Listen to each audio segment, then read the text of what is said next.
First gear, baby. You ready? Ready.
I like it. Thanks, sir. What's going on, everybody? I appreciate y'all tuning in the channel today here at 323 Fabrication. It is a gorgeous Saturday morning down here in South Alabama. And no, did not buy another car. Belongs to a friend of mine. Broke drive shaft in it. Pretty stout little F-body. But anyway, working on this old hunk of junk here. Love this truck. Johnny Cash. Drove it around the yard a little bit. Actually took it out and drove it up and down the road, but didn't really have time to film because anybody that's fairly local to us knows that Level Plains is kind of a speed trap, and the police are out all the time, and I really didn't want to get a ticket for driving a truck that not only doesn't have any windshield or lights or seat belts, or which I guess a 40 wouldn't have to have seat belts, but it's not registered, not insured, all that. So anyway, I want to know whether or not it trans shifts, and it does. I am going to drop the pan again and tighten the bands up in it, and there's something else you can adjust for like line pressure and stuff, because it's kind of a, I wouldn't say it's a lazy shift, it's just real soft, and if I'm going to tow with it, I'd like it to be a little bit better. We bled the brakes some more, got a little more air out of them. They are pretty happy, and what we're going to do now is I'm going to tear the front suspension off of it, wire wheel and paint everything, and I'm going to cut a coil off of these front springs, or either I've got some like I guess 3rd gen half-ton Dodge V8 lowering springs my buddy Brandon gave me a while back when he sold a truck they came off of. So I'm not really sure which ones I'm going to run. I'm going to get one of these springs out and compare them and kind of go from there. Do a little Googling weight-wise and see if I think I can just go with the lowering springs. That'd be sweet instead of having to cut these, because not that it's a big deal to cut them. They're just really, really thick springs, and I don't know how hard they're going to be to put back in. That being said, truck's running great. Everything's working. Rear end's working. I did some figure eights out there in the yard, guys, and I read that online on one of the forums, and then backed it up here, and it does spin both tires again. So that's fantastic. I guess it just takes a little bit for the fluid to get inside the clutches and make everything happy. Other than that, that's all we really got going on. I haven't really done anything that I haven't showed y'all. I still got to build shock mounts for the back. I'm going to replace these front shocks. I actually had to cut this one off. I didn't film any of that. But let me turn it around. I'm going to show you what we got going on so far. Try and make a little progress today. This thing is cool. That is so much nicer to drive with that exhaust going above the cab. I did order a 4-inch Y-pipe kit to put these dual stainless stacks on it. Pretty stoked about that. I ordered rubber for front and rear window. I don't have that expensive non-reproduced thing that goes around the back glass. It's like pop metal, piece of trim, but I'm just gonna make do with some nice Allen head stainless bolts and some fender washers, and I'll probably curve them a little bit to fit the rubber, but that's all in my head. And then I got rubber coming for the front window. A couple pieces were missing for it that go to the crank out thing. glove box, and just a couple miscellaneous things. Just trying not to spend too much money. Christmas is coming up, so a little bit at a time. But we're going to work on what we can that's not really going to cost anything, and then once we get all the rest of it ironed out, we'll pull this off and get the front end fit. But I had to cut the top off this shock. You can see somebody's done some homemade ball joint install in here. Ideally, we would just swap that control arm for the one off of that truck out there. I don't know if it fits or not, but what we're going to do is just roll with it for now. I'm not replacing these ball joints because that's just way too much, and until the truck's really being used on a regular basis, it's not necessary. Plus, Dad and I were talking earlier, and eventually we'd like to put this thing on air ride, which would be really cool.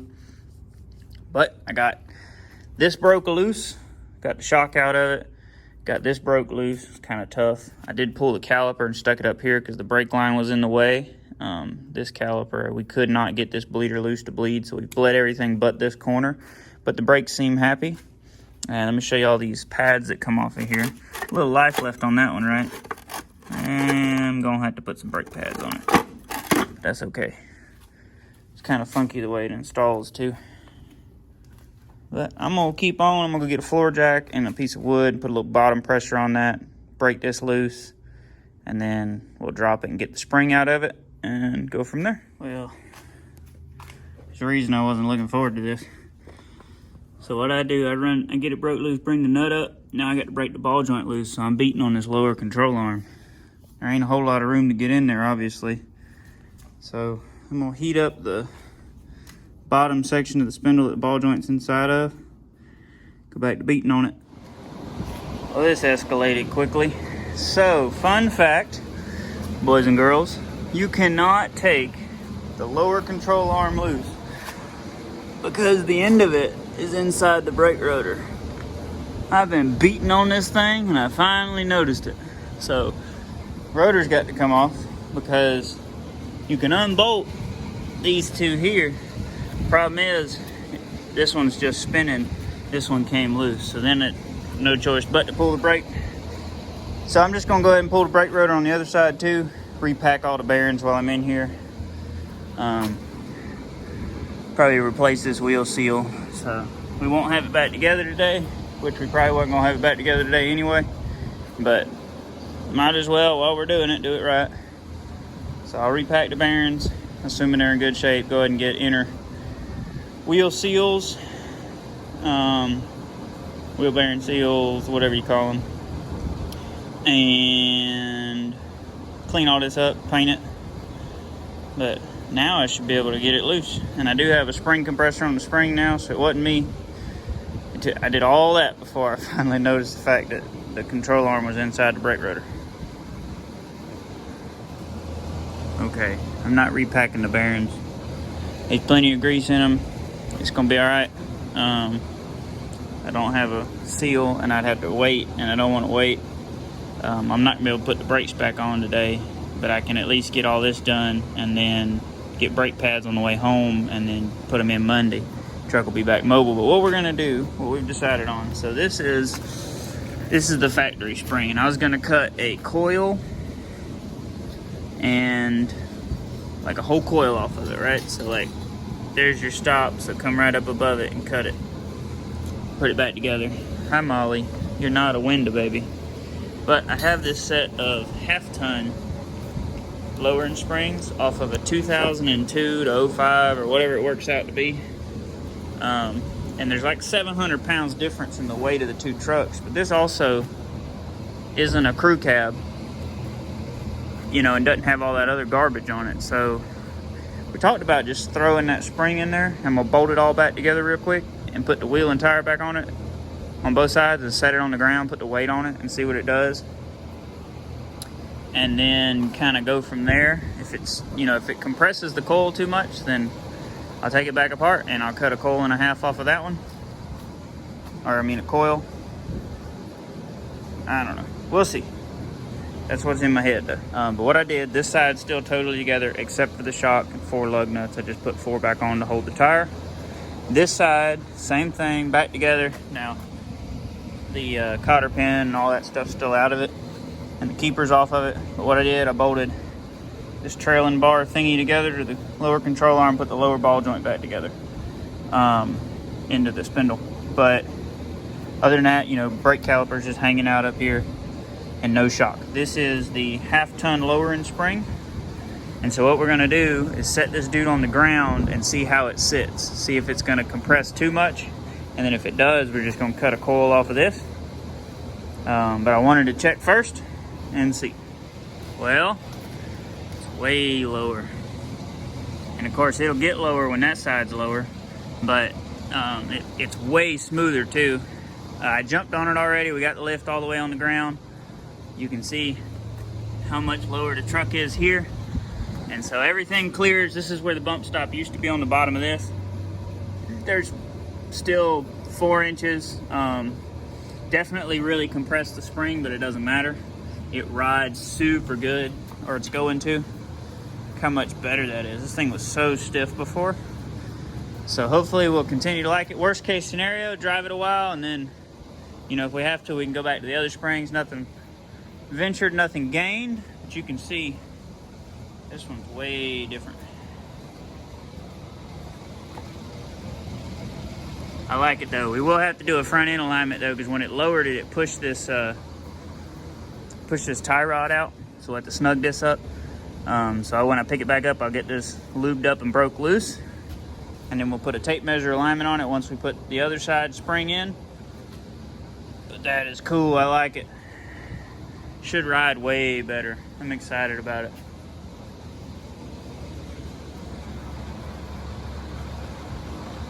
Hopefully it's not too bouncy, but it also doesn't have any shocks on it, so keep that in mind.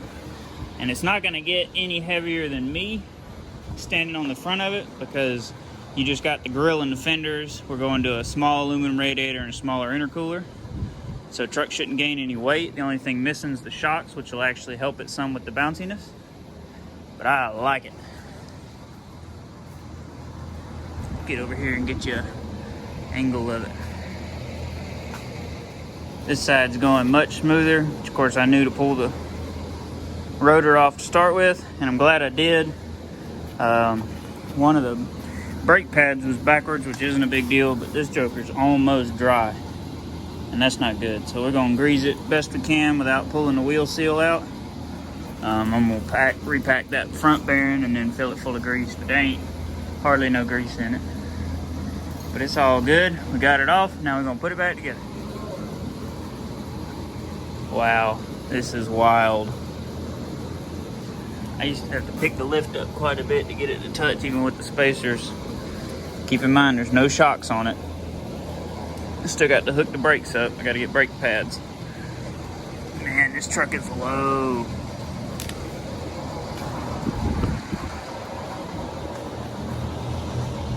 So much better. Now, this is head height. I'm 5'10". It's about level with my eyes. So, you know, right at about the top of the windshield. Look down in the motor now. This is so awesome. And it's real soft, so.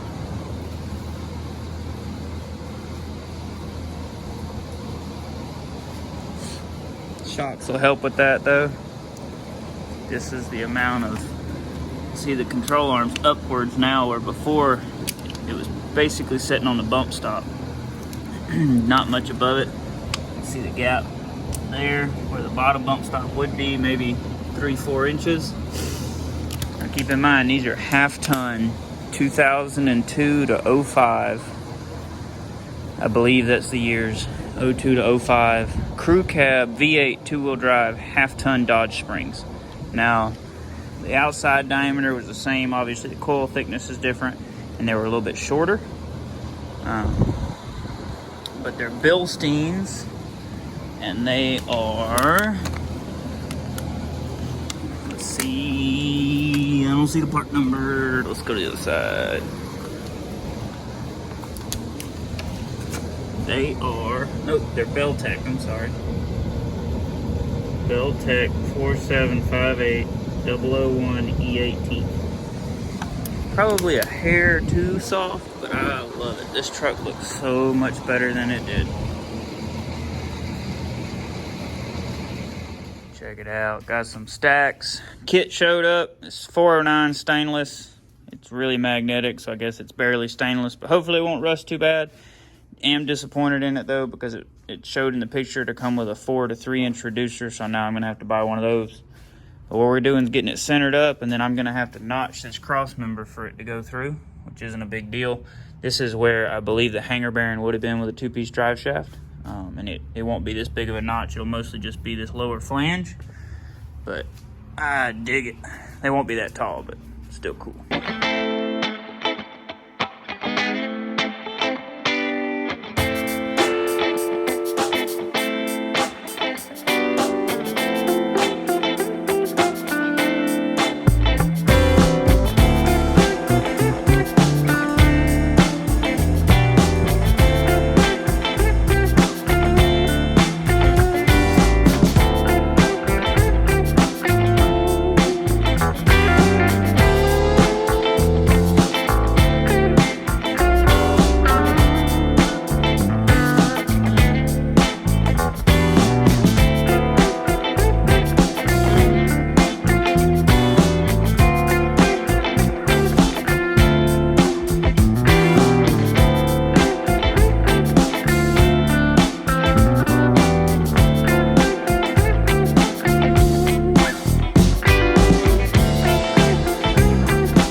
It's going to clamp there. I gotta weld them gaps up. Build a reducer out of some stuff. It's not all stainless anymore. I kind of decided that I didn't care that much. I'll pull this all off, weld it up, get it back in, get some stacks in it, and fire it up, see what it sounds like. All right, came off the turbo, reused the hood stack that was on it. Starts right there. There's a weld. I had to trim the heat shield to get to it. Slip fit 90, slip fit piece of straight 3-inch. This is all mandrel bent. That little resizer I made, it's a step up. That's a bell off of a 4th gen LT Camaro Y pipe connection. Goes to 4-inch, up to the Y pipe, and then up top. And hopefully it's pretty straight. I think it looks pretty good under here. So we're gonna set the truck down and see what it looks like with the stacks in it. Maybe fire it up. Here it is. Stacks. Now mind you, they're just slip fit together up here. We still gotta put clamps on everything, and I don't think I got that one all the way down in the slip fit. It looks a little taller, but I like it. I think it looks good. Looks like a little Peterbilt. Shall we hear it?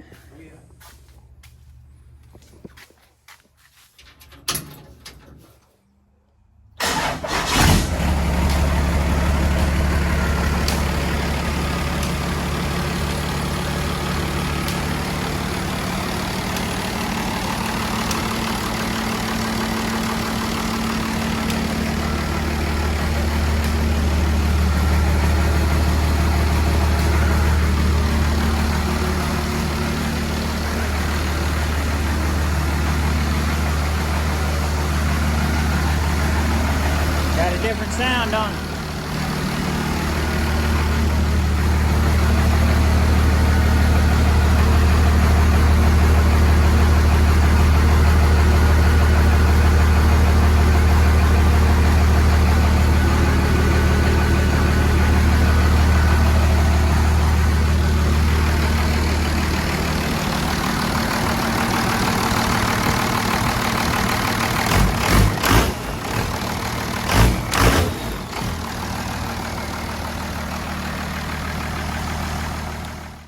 Got the stacks kind of straightened up. Tap that end on a piece of wood to get them fitted down in these 90s. I don't want to use a clamp here just because it won't look as good. But I did get the clamps there. It should stay in place. I'm going to have to build some supports for it. It's just sitting on these 2x6s right now. And then we got our new brake pads installed. This caliper might eventually have to be replaced. It's kind of dragging. But we'll see. For some reason, I guess it was over full. It just pushed a bunch of brake fluid out when I compressed the calipers to put the new pads on. And hopefully today, I'm gonna go by O'Reilly's on the way home. My front shocks have showed up. we'll try and get them in maybe tomorrow. And then I need to build some rear shock mounts, but making a little progress. Okay, here was my solution for free. That was cracked and spraying. I went and pulled this fitting out of the steering box on that crew cab long bed square body that's out there. And then it's just a little fitting with a nipple. And just put a new piece of line on there, a couple of clamps. Hopefully it won't leak. Topped it off with fluid. We'll fire it up and check it. All right, let's see. Y'all see the stacks up there?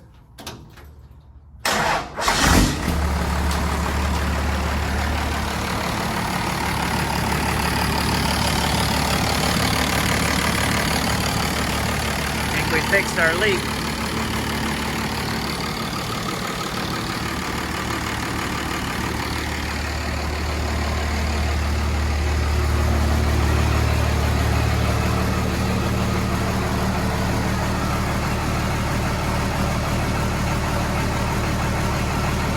Man, I love this truck.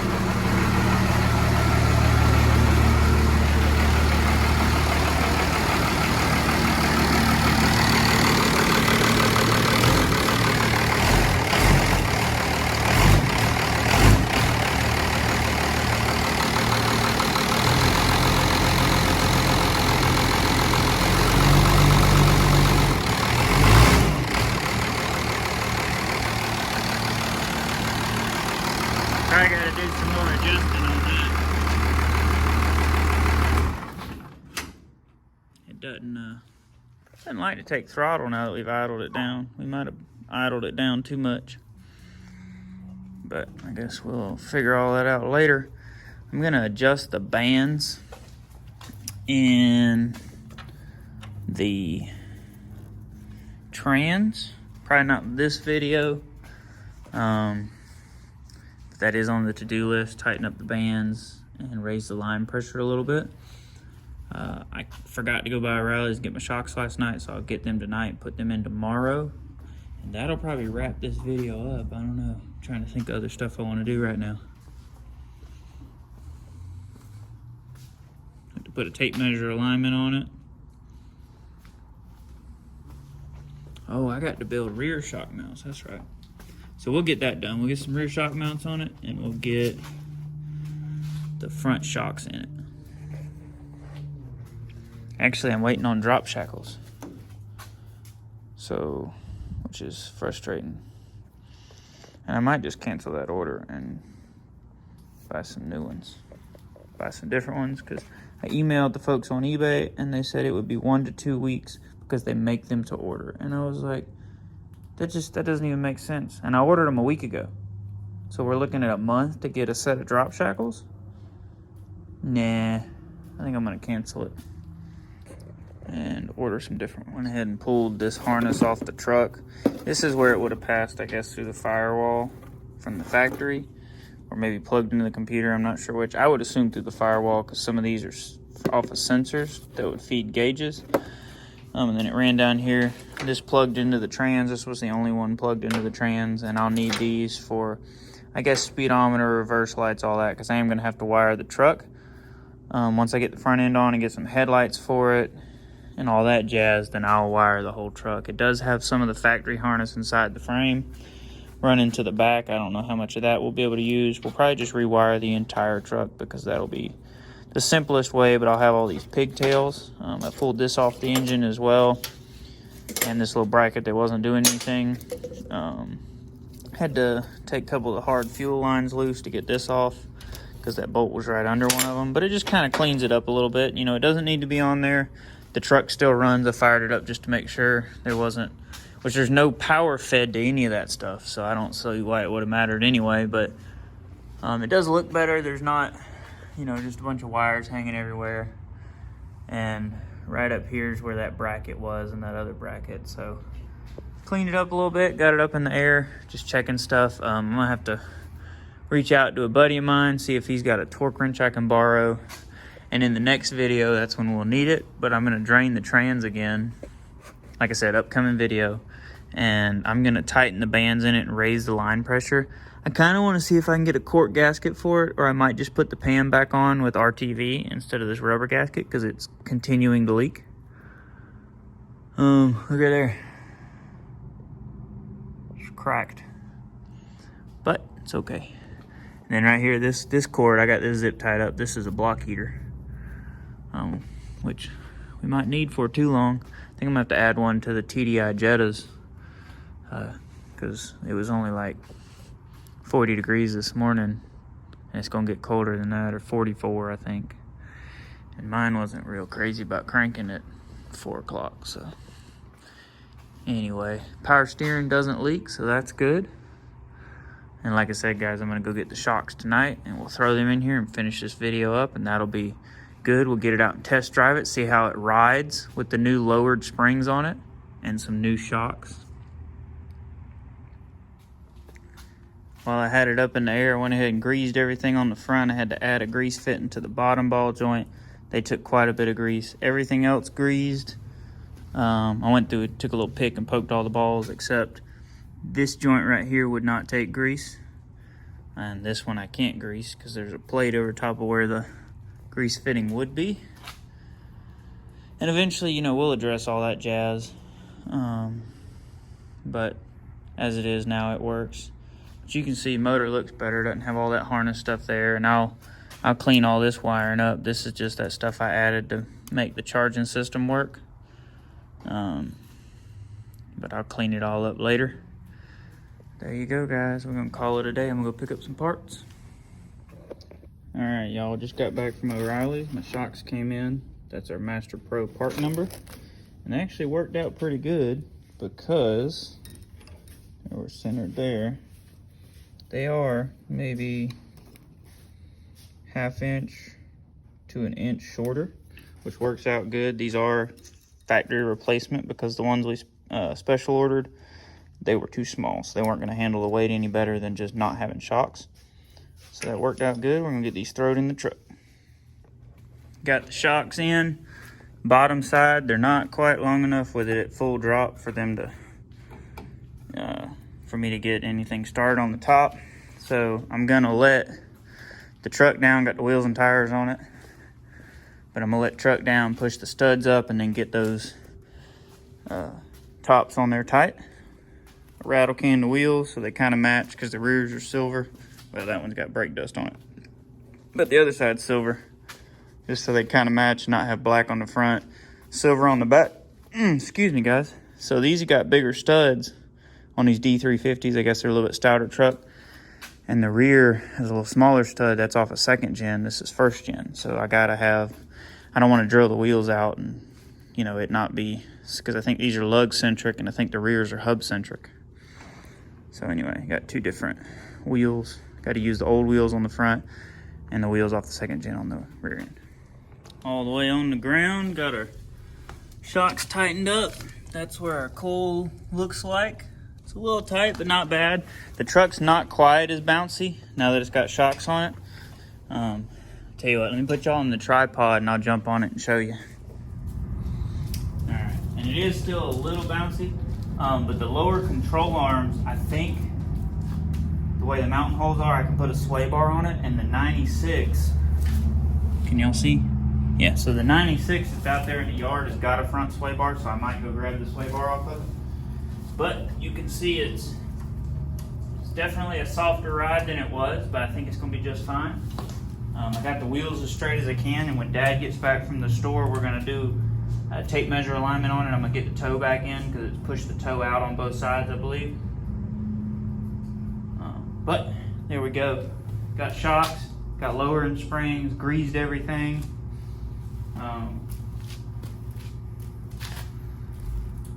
Should be way better. And I'll probably worry about the rear shock mounts in another video. I think what I'm gonna go ahead and do, I borrowed a torque wrench from my buddy Ryan, is I'm gonna go ahead and get the truck up, get the pan drained, pull the pan off the transmission and adjust the bands. But I'll probably do that as a separate video because that'll be a good source for people that have never adjusted bands on one of these, because I haven't either. We'll get to do it together. That being said, it's a little bit of progress for this video. I think it's gonna be an awesome truck. Hey Goober, you helping, are you? Good girl. But anyway, I appreciate y'all watching the video. Appreciate you tuning in with us. I hope you're enjoying this old truck. I'm enjoying it. I think it's going to be a cool hauler. I can't wait to get the front end on it because that'll really kind of change the truck. We're waiting on some parts to come in and stuff like that. I'm waiting on my drop shackles. They should be here tomorrow. Y'all have a good one. God bless you.